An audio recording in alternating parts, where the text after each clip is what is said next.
India TV 9 news Maharashtra. सोलापुरात पत्नीसोबत राहत नसल्याचा राग मनात धरून पतीने तिच्या प्रियकरासमोर चाकूने छातीत वार करून जीवे मारण्याचा प्रयत्न केला, तसेच सोबत असलेल्या प्रियकराला सुद्धा ठार मारण्याची धमकी दिली। या प्रकरणी पतीविरुद्ध MIDC पोलीस ठाण्यात गुन्हा दाखल झाला आहे। लक्ष्मी विनोद सर्वदे वय 25 राहणार सध्या तेलघाणा सोसायटी मोकळे मैदान मर्दा मंगल कार्यालयाच्या बाजूला लक्ष्मी मंदिरासमोर अक्कलकोट रोड सोलापूर यांनी दिलेल्या फिर्यादीवरून पती विनोद नामदेव सर्वदे राहणार जोशी गल्ली याच्या विरोधात गुन्हा दाखल झाला आहे।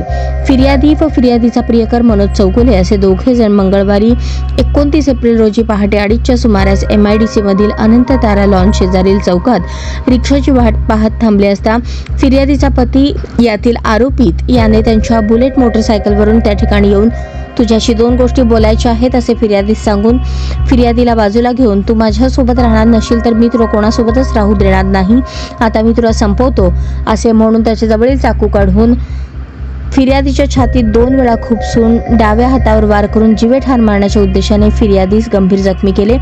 तसेच प्रियकर मनोज चौगुले यास हातातील चाकू दाखवून तू जर आमच्या मध्ये आल्यास तर तुलाही संपवतो अशी धमकी दिली। या प्रकरणाचा तपास महिला सहाय्यक पोलीस निरीक्षक राधिका केंद्रे करत आहेत।